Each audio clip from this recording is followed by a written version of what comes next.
Thank you and welcome everybody to the Farm Business Resilience Planning, Climate Tools and Carbon Calculator webinar today. We're very lucky to have this program. It's jointly funded through the Federal Government's Future Drought Fund and the Queensland Government Drought and Climate Adaptation Program.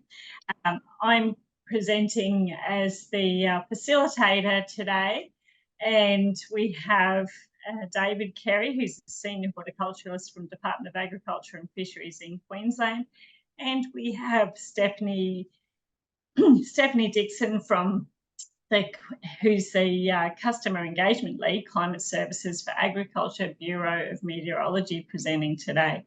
So what we'll do is we're going to use the chat function for questions. So take a moment now to locate the chat function on your screen. It'll probably be down the bottom of your screen, and you can see that Steph's already put in some information for Climate Monitor, the HortCarbon Info, Climate Tools, and some Hort Web tools as well there. So that was from David, and Steph's also put in the My Climate View and a YouTube watch, which provides you with an introduction.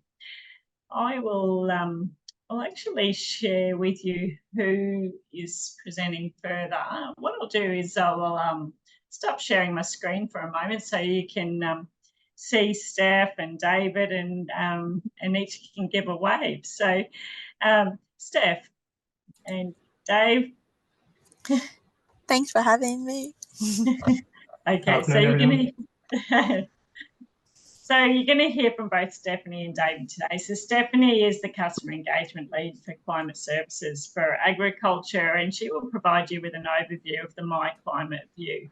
And David Carey, Senior Horticulturist, will talk about both Climate Monitor and also the HortCarbon Calculator tool. Just go on to the next one. So what we'll do, we'll go straight to you, David, if you'd like to share the HortCarbon Info tool. So what David's going to talk about with the HortCarbon tool is what it's about, how you can use it, and also give you just a bit of an overview. So it's funded through the the Climate Monitor tool is funded through the Drought and Climate Adaptation Program through Queensland Government, and it allows you to analyse and graph minimum and maximum temperatures, rainfall for all available years, look at calculate thermal time, that's chill and heat units, and you can retrieve and analyse and graph different temperature thresholds. So David, would you like to share a bit more about that?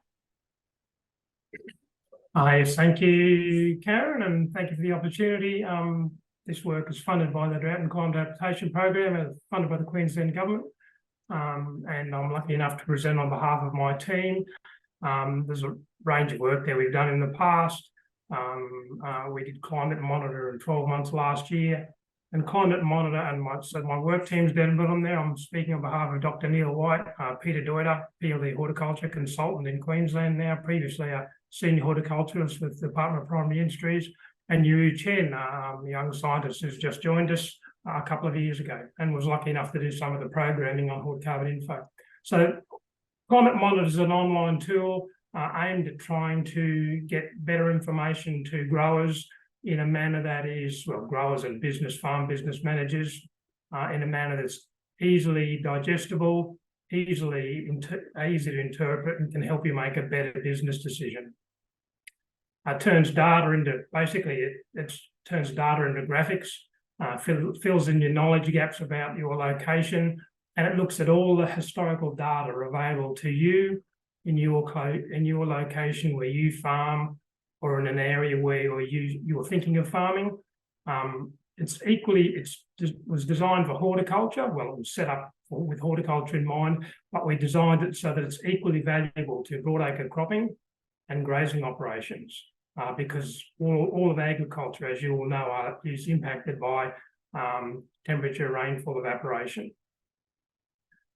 So historically, when you went looking for some temperature data for pick a spot, Tharg, Aminda, Roma, Monto, Bowen, Innisfail, you had to go to the BOM site and you downloaded the data. And you'll see here, you go in here and you download the data and you get a giant CSV file that then you have to try and wrangle to make some sense of. And this data that you download will be all the data from the existing station that you've chosen up until the present date. It's quite a big ask then to try and turn that into something that will extract the data, whether you just want temperature or rainfall, and then make a decision based on that. It takes a bit of work. So we decided to simplify it. What we've done is, on your left-hand side, this is a screenshot out of the Climate Monitor website, and you'll see that all the blue dots are BOM's high-resolution weather stations, and you can see that there's some gaps within Australia. But along the coast, you can see all the official stations, which are all choosable on the app. And then on the right-hand side, you'll see here we've actually got a picture of it represents a 5-kilometre grid square, and that is the downscale data that's available for a location. So if you are not in Gatton, not in Toowoomba, but in between somewhere, and you want to look at your weather, it's possible now to do that using interpolated data. This data comes from our scientific information for landholders website in Silo, which is basically BOM data, but just double-checked and quality-checked. When you click on the Climate Monitor tab, you get the welcome screen at the top, and you can see along the top of this tab, you've got a welcome screen, you've got instructions how to use it. Most males don't want to use it. They just go and have a play, and everybody now just works out how to use it, but there are instructions there. Then you choose your location, and then you can see you can either look at temperature or you can look at rainfall and evaporation. You can see here, this is just a screenshot of the intro screen, but I'm going to zoom for this. There's a lot to know. I've lost the side of my screen, but if you look on the right-hand side now, you'll see that here's a BOM station. That one's Applethorpe. There's another BOM station over here near the coast, but here's a BOM station. But I'm interested in this location, which is a little bit south and a bit west of Stanthorpe, where there is no weather station, but I can use the interpolated data by actually scrolling into that map, zooming into that map, finding the house next door to me, and clicking on the map and it'll come up as a purple dot, and then you simply go and you say, show me the data, and it will show you the data. So in that location, I've asked it to show me the historical data. So that's all the data from whenever the station started, 1957 to 2022 in this instance at this grid cell, which is the point I chose. If that was the Gatton weather station, it'd have Gatton. The red band is the 80% of the data of the maximum temperature. The blue band is the minimum temperature. The red line is the median or the mean. And the top 10% and lowest 10% of the data is left out of that. And there you have the data for every month, for every year, and you can see the historical temperatures at that location. If I then go within temperature, instead of looking at historical, I want to look at a threshold, like get this drop-down screen, and you can see that I can choose here a temperature that's greater than certain degree. Well, this is toggleable, greater than, less than, and I can look at minimum temperature or maximum temperature. When I've finished deciding what to look at, as I have here, I said I want to know the days where maximum temperature was greater than or equal to 35 at the location I chose, which was just that farm. And you can see that here's all the data graphed from 1957, 56, 57, right up to 21, 22. So it's given you as a graphic, easily understandable, and the line is the mean. So it's the average through all those years for that particular question. If I want to ask another question, if I want to say how many days above 35, and I want to say 4 days, I can use this screen and click on that calculate, and it will show me that. You can compare up to 3 locations at once on your screen. If you've got a big screen, it's better than a small screen, but here I've compared Applethorpe with the lease farm at Gympie, and you can see up here on the map where those two farms are. The reason we did that, there was a farmer at Stanthorpe who was looking to lease a farm in Gympie, and he was interested in comparing the various annual temperatures. And you can see these diamonds. What are they? That's the year it was done. So that'll be 2022, or that'll be up to 2023 this year. That's the live data that was measured in this year to date. So you can see that and the maximum temperature here was above 80, above the long-term mean quite well. I can look at the lease. I can look at, say, the number of days above 35 degrees Celsius, and I compared here Willowbank, which is down near Ipswich, and Stanthorpe, because another grower is looking to move there. And you can see the big difference. You can see Stanthorpe up the top here, and you can see Willowbank, and that's quite much a much warmer environment. You can obviously also, that's annual, but you can do it by month.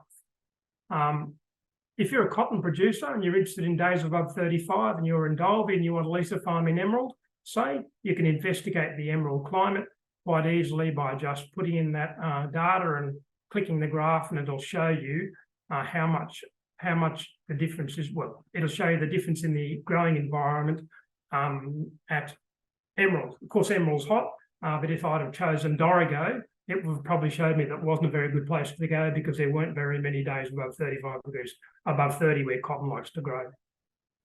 Here's just an example, historical data for days above 35 degrees Celsius in the Lockyer Valley, just to give you a look at the sort of data it shows you, and you can sort of see some trends in there. And now I'm interested in consecutive days. So I've asked Climate Monitor, show me at the location of Buraraba here on the map. Here's Gatton, here's Buraraba, here is Patrick Estate, where both places are used to grow corn. But what's the difference in the temperature? So I've asked Climate Monitor to go back through all the data and look at the number of where I had 3 consecutive days above equal or above 35 degrees Celsius. And you can see that Buraraba is a much hotter environment than Patrick Estate. Whether that's because Patrick Estate's sitting up here near the dam or not, I don't know, but it is a cooler environment. So blanking in sweet corn, which is a loss of these kernels, occurs when you don't get proper pollination. And we know that if we have 3 days above 30, equal or above 35, that's much more likely to happen. And if you're a real corn crop here, your yield's probably going to be 30 or 40% less than if you grew it here. We can do rainfall and evaporation. Here's Bundaberg, all the years in Bundaberg. This is just for October. I've just chosen 1 month, and you can see the rainfall. This shouldn't have evaporation, sorry. This is just rainfall at Bundaberg. As you can see over here on the side, and here's your scale. The other interesting thing is that all the graphs, when you're comparing locations, they've all got the same the vertical axis, so it's easy to compare. There's rainfall and evaporation in Bundaberg for all years, but annually. So every month, every year, historically. And you can see down here, it also gives you a table. I've chopped it off here, but there's also a table of all that data as well. So when you're selecting it, looking at temperature, you've got to select, you can actually choose a season, you can choose a month or a number of months. You can choose less than or equal to. You can choose greater than or equal to, and then you put your temperature and hit calculate. And the same with consecutive days. You input all your variables you want and click one of these outputs, whichever one you're interested in, and the computer will automatically give you the answers on your screen. Here's Gympie. Days less than 4 degrees Celsius, just as an example of a minimum temperature.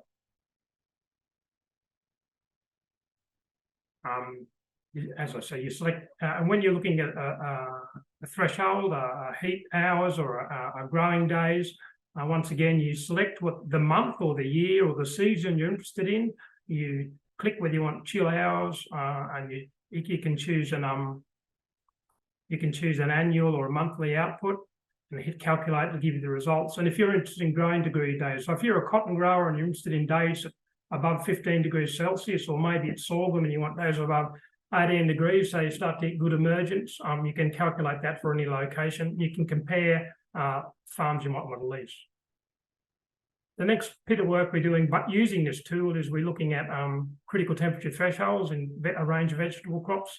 And here I've just graphed, as you can see, the number of days in Gatton each year equal to or above 37 that have reached 37 degrees, starting back here in 1957, going through to 2023, which isn't complete yet, obviously. And you can see that the number of years. And if you're using the tool live, if you click on that bar, it'll give you the result. This is the impact of high temperatures in cauliflowers when they're maturing at the wrong side of the at the end of the season or end of their growing season. This is the cauliflower you'd buy. This one gets hosed in. Thank you very much. And that was a quick overview of the work. The tool is available on the Long Paddock website. So yes, a lot of work went in by my small team, and hopefully you'll find that useful. Thank you very much. Thanks, David. So that was an excellent overview of the Climate Monitor tool. I'll just share now what we're going to be having a look at now is the Climate Services for Agriculture My Climate View tool. So Stephanie is going to talk about that. She's going to provide you with just a bit of an introduction. It's been funded through the federal government's drought and the Future Drought Fund. It's helping horticulture and agriculture industries to better manage drought. And also you can put in your commodities and your location and get an idea of what the climate forecasting information is telling us. So I'll hand that over now to Stephanie. Please remember to use the chat function. Any questions? There was a lot with what David just talked about. So any questions, even if there's no such thing as a silly questions, even if there's just something like, where do I find that again? Or does it do this? Please just pop that in the chat function now. So I'll hand this over to you now, Steph. Thanks very much, Karen. I'll just share my screen.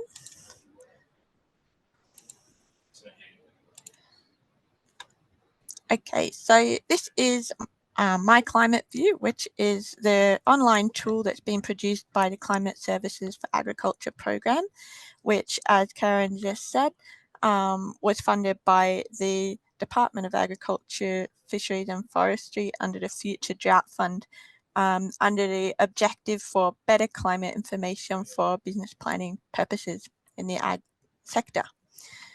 So down the bottom here, you can see our partners. This project was put together by the CSIRO and the Bureau of Meteorology in partnership. And we've just had another release on November 28th. So what you're seeing today is hot off the press. So this is the landing page of the website. You can get to this page by going to myclimateview.com.au, and that is in the chat as well, if you'd like to have a look. Up here, you can see we've got an About section. You can see a bit of history of the project here. The website includes past data from 1963 to now, seasonal forecasts and climate projections for the 2030s, 2050s and 2070s in 30-year blocks. It's tailored by 24 different commodities that you can see here on the screen, and 24 now, and these 4 have just been added in the last couple of weeks. So the project is still in development until June next year. So if you do see something on here and you'd like to get involved or provide some feedback, you can either just contact me directly, or you can contact me directly via this feedback button, which is connected to my email address anyway. But you can also get in touch with the CSIRO or the Bureau of Meteorology. So as I said, we've just had a new release, and this project was built using a co-design process with farmers and advisors. So Karen's been here since the start and putting us in touch with lots of farmers and advisors in the building of this. But I'll get into the most interesting part, which is actually how to use the tool. So first up, you select a location. I've selected Bowen for this demonstration, and then you can select a commodity straight up as well, but I'm just going to start with some general climate information on none, and then go to view information, and the first thing that you'll see is a future climate overview. So over here you can see a list of climate factors, and then the past or current average, and then a future average in the 2050s timeframe. And then also the trends or changes that are expected in that time as well. Some of these will show inconclusive when there's not a lot of model agreement on what's going to happen in the future. It will show you that and then give you a prompt to have a look at a bit of further information if the trend is not clear. You'll also sometimes see minimal change. That's when there is a trend present, but it's less than 10% more or less than the historical time. And that's just designed to draw your attention to some of the standout changes that are likely to happen in the future climate. And then, of course, if there is a notable trend or change, you can see that here with the up and down arrows. So just in the general section, we're looking at rainfall. You can see here that we have an overall increase in rainfall in Bowen across the year, with most of the increase happening in the winter and spring time frames, so out of the usual wet season. And then in temperature, there's often a very steady upward trend, but it's most obvious in looking at hot days. We've defined hot days as days greater or equal than 35 degrees, but you can also edit that and say I'm growing something where 30 is a more threatening threshold, and then you can put that in and it will change that and show you the more detail. But for it, and we also have, of course, the evapotranspiration, which is potential evapotranspiration, not the actual evapotranspiration. So unlimited by water actual availability. So if we have a look at a specific commodity, and we'll use one of the new ones, which is tomatoes. This page is designed to draw your attention to anything specific to your commodity that's likely to see a significant change in the future. So we can see we've got this tailored to tomatoes growing season. If your growing season is not actually between the 1st of February and the 30th of November, again, you can modify that and make it relevant to your actual production. And then we've got wet days between flowering and harvest, hot days from flowering to harvest, and hot days are equal to or greater than 30 degrees. Cold days limiting production, and then frost days during planting, which are obviously not significant. So in Bowen, looking at tomatoes, the most significant changes in hot days during harvest. So we'll have a look at some extra detail on that. So we click explore extra detail, explore more detail. And then we have the actual data page for hot days in Bowen in tomatoes. And of course you can change that at any time. So here we've just got a definition. Some of these are very self-explanatory, but if it's something like growing degree days and it's not and somebody just stumbled across this page, they need a definition for actually what does that mean, and then why does it matter? What's the significance of that to the crop? And then down here we have the most interesting part, in my opinion, which is the historical information. So you can hover over this graph and see the observations for every individual year for your location, shaded from the top 90th percentile to the 10th percentile, and with the average line in the middle for the most recent 30 years and the 30 years before that. And then into the future projections, you've got all the model outcomes from the 90th to the 10th percentile in the shaded area, and the average in the middle there. and that's in the 30-year time periods. If you were interested in, for example, making a application to a bank for a loan for climate adaptation on this data, you can also download this graph and make it part of a report, or you can download the summary page that I just showed you as a report as well and put that as part of your package. Or if you wanted to show it to an advisor and get some advice on what to do or something like that as well.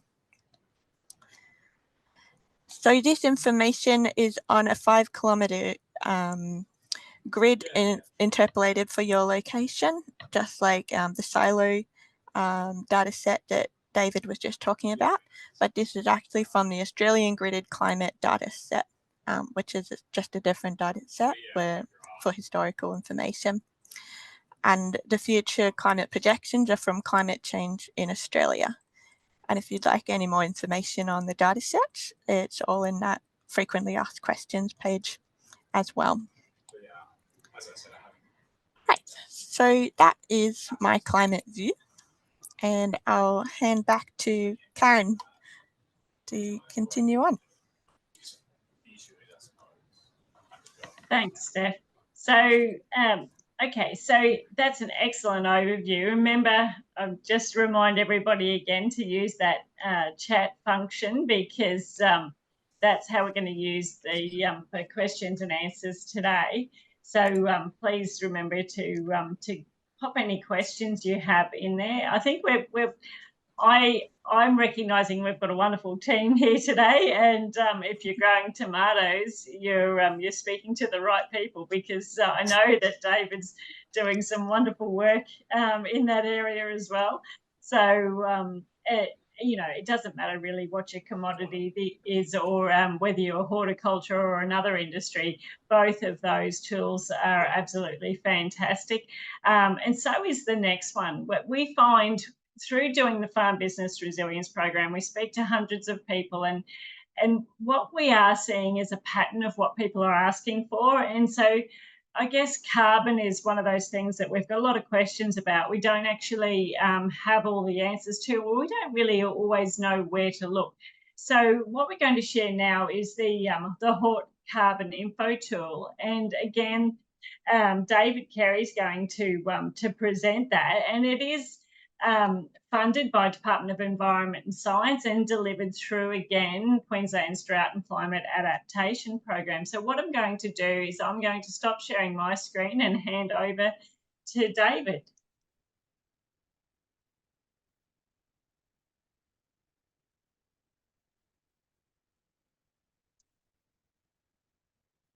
Thanks, Karen. Hopefully it'll just, you can see that now, hopefully.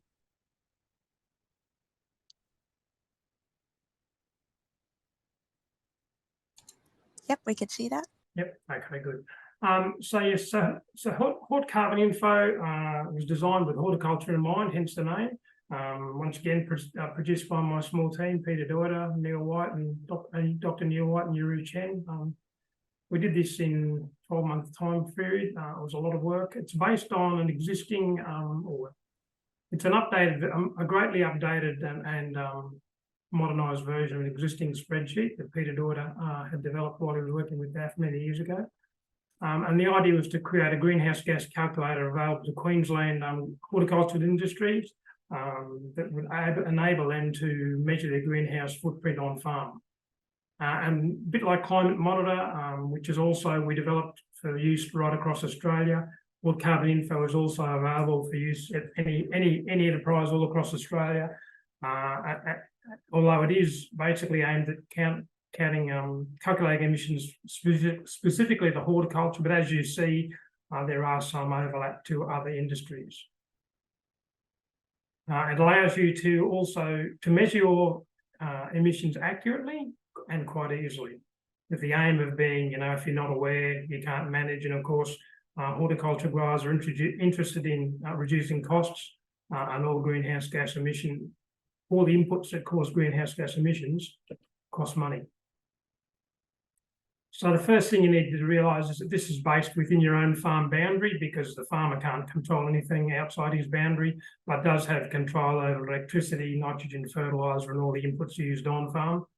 It uses an established methodology to establish horticulture's or your business's carbon footprint, and the emissions based on good science. The emissions factors are all based on the National Greenhouse accounts. The global warming potentials are all updated annually or when they're available, which the last update was earlier this year. It's user friendly. It gives you really good graphics.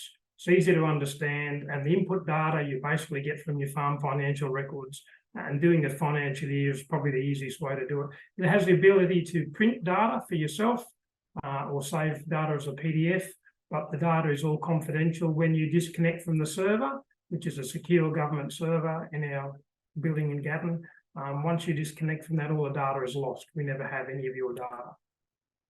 That's just to give you an idea of the value of horticulture in the big scheme of agriculture.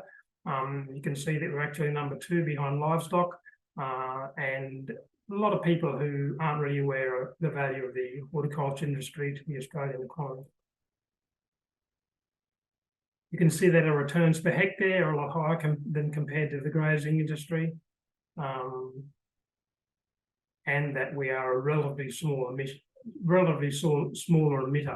of CO2 equivalents per value of product produced. So you can see here, horticulture is less than 1% of agriculture, and agriculture from a greenhouse gas emissions perspective is 14.6% of the national total. HortCarbon Info and Climate Monitor both hang out here on the DCAP Long Paddock site. You've just got to click on the Drought and Climate Adaptation Program, and then you just simply click on this tool, click on this button under the footprint, and it will take you to the HortCarbon Info input sheet. At that input sheet, once again, it's got a lot of information up the top. The landing page tells you all about HortCarbon Info and gives you the background to it. We've talked about the boundary being your farm. We've talked about the national greenhouse accounts. And then you just work your way across through the calculator. It's about 9 steps to get through the calculator to do your calculations. All you need is your electricity, so kilowatt hours. If you haven't got kilowatt hours for the period you're looking for, I often say to people, just get your power bill, divide it by 24 cents a kilowatt hour, and you'll have a rough back of the envelope finger to work on.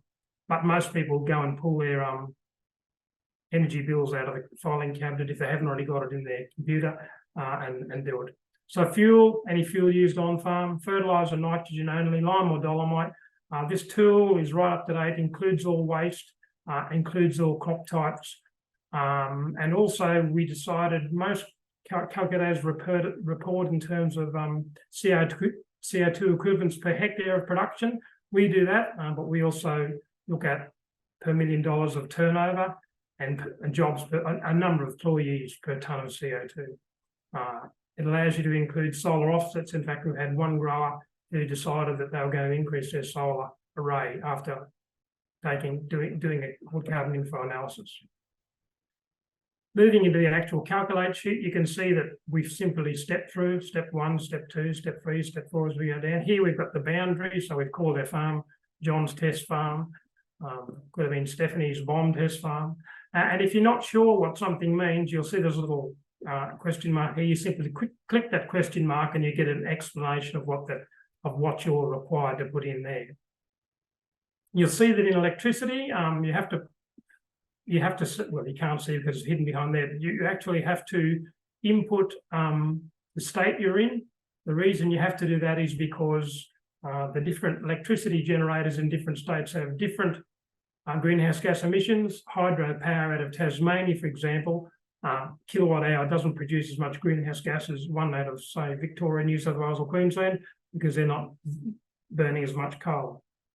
Also gives you the option to put in your solar credits down here, and that gives you later on, gives you a dollar value. This is just quickly put in just to show you that it's all drop-down menus. So I've put in the first fertiliser here and it's CK77. Then I added another fertiliser So I can add another fertiliser here. I've hit a drop-down box, and this is a drop-down box, and all the analysis of nitrogen out of all the fertilisers that you'll ever see or have seen are probably in there. And if not, you can actually choose a custom fertiliser, which opens up a box and allows you to input your own fertiliser. You can see that in step 7, you've got your crops. Here's fruit crops. And once again, you can do a multiple crops. You can leave fruit crops empty and just do vegetable crops. But here I've put in avocados, I'll put in cherries, and then I've got a custom crop just to explain to you that if you're growing giggleberries, you can put in your actual hectares that you're growing, and you can put in your actual yield. Whereas up here with something like cherries and avocados, where you can also do that if you treat it as a custom crop, we're using a standard yield all across Australia, and that allows one cherry grower to compare themselves to another cherry grower on a standardised sort of a basis. Vegetable crops, I've only put one in there. You can see I've put broccoli, 10 hectares, and that's come up with a standard yield. And we also have our cover crops in here. Once again, click on these arrows or these question marks, and it explains it to you. Then when I hit the calculate button, this is typically what I get from HortCarbon Info. Gives you the donut, tells you that 55, in this case, 53 point, and this is all real farm data. Over 50% of the greenhouse gas emissions is coming from from electricity. Only 5% is coming from fertiliser. 9% from crop residues. So that's your vegetable crop residues, what you're ploughing in after you harvest all your stems and stalks when you harvest a crop of broccoli. Waste from your packaging, from your shed, transport energy or fuel used on farm. You also get a separate detail list of emissions display. As you can see here on your left, so everything that's in that pinwheel plus a lot of other information is actually put in here based on what you've changed. And you can actually go back and change something in your input sheet and see what effect that would have on your greenhouse gas emissions. And the big output at the base of this is total. Here's a report to the farmer, Queensland farmer. Total area of crop planted was 27.5 hectares. CO2 emissions, equivalent emissions per hectare was 3.4, which is about average for horticulture. It's normally about 4 to 6. Interestingly, CO2 equivalents per tonne of produce sold. So this is per hectare, but this is per tonne of broccoli, tonne of cherries, tonne of apples, whatever it is that you're selling. Also here we're giving 4.95 tonnes of CO2 equivalent to create a job. And if you compared that, we don't do it, but if you compared that to beef or dairy, it'd be, we're big employees in the horticulture industry, as you all know. And here's a turnover of CO2 tonnes equivalent per dollar turnover. So every tonne of CO2 in this example is generating a bit over $15,500. So here's some general information, initial greenhouse gas emissions compared from some farms that we did. This is April 2022 on real farms. You can see CO2 equivalents per hectare, temperate fruit, apples about 5.8, subtropical fruit 2.6 to 10.3 because it's farm size varies. And here's mixed vegetables from quite a small farm, so 2.2 tonnes of CO2 per hectare up to 10.5 tonnes of CO2 per hectare. Now that's a much bigger operation, but if you take it back to tonnes of CO2 equivalent per tonne of product sold, you can see that we're in that 0.2 to 0.4 range. How does that compare to dairy? Dairy in that product sold, which is tonnes of milk solids, it's 8 to 12. Grain and pulse, because they're not using a lot of electricity, they're a tenth per tonne of grain sold. And rangeland beef, they're about 14 tonnes of CO2 per tonne of live weight. Where do those figures come from? They're good science-based figures. This is from Victorian University, from Richard Eckhart's work, and this is published. You can find it at this website. And you can see here's the dairy range, here's grains, and here's rangeland beef. Once again, they're using the same sort of pinwheel. Dairy, rangeland beef, mixed veg. So you can see that per tonne of product sold, which is a fair comparison, but also per hectare, vegetables is doing quite well. So what? So you've done your calculation. What does it mean to you? So you can actually go on the last page of HortCarbon Info. You've done your calculator. You've looked at your results. You can read a lot of information about how to reduce emissions, but you can also compare your emissions to a like-sized business. So average CO2 emissions per cropped hectare, per tonne of product sold. So this is per cropped hectare, per tonne of product sold. Small vegetable production farm, medium farm, 50 to 100 hectares, and a large farm, over 100 hectares. That's based on real data from real farms, anonymised. When we were building the tool, we worked with farmers and did a range of comparisons. Now, HortCarbon Info, of course, is used within GrowCom's Hort360 platform as part of their climate module. So it's a great resource available to everybody free of charge, and a great way of accurately analysing your greenhouse gas emissions. How can you reduce your greenhouse emissions? As you can see, on-farm solar, variable speed drives on pumps, so you're not running a pump flat out and only pumping a third the water you need to pump, not wasting energy, which is wasting money. New cold rooms nowadays, they're putting in better insulated floors, they're putting in air curtains on doors, automatic closing doors, so just reducing waste, and that makes a big difference. Has it been used? Between January and the 30th of June this year, there were 860 calculations done using greenhouse gas emissions using HortCarbon Info. That's based on actual calculations. That's not based on just visiting the website. To record that, someone has to click on, I want to do a calculation, and then our analytics says somebody clicked on, I'm doing a calculation, so they've obviously they want a result, they've done a calculation. Some overseas users, but most people are in Australia. And HortCarbon Info is available here, but also, as I said, it's available on the GrowCom Hort360 platform. Thank you very much.